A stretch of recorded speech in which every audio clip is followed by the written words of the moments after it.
काय काय झालं ते.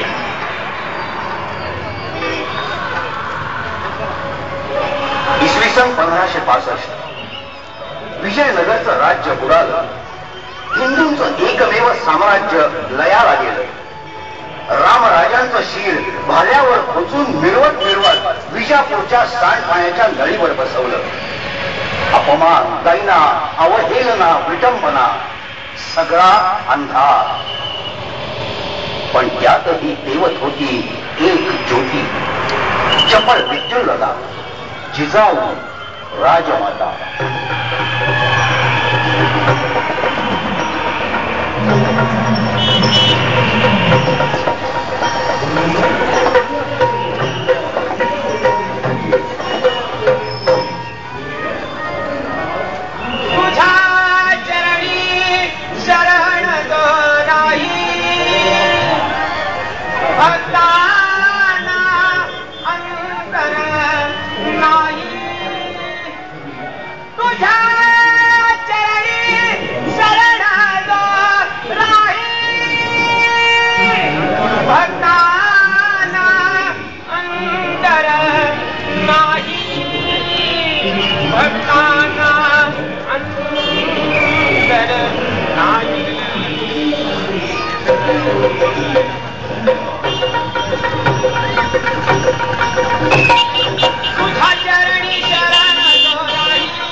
मराठी मुलं पेटून उठली.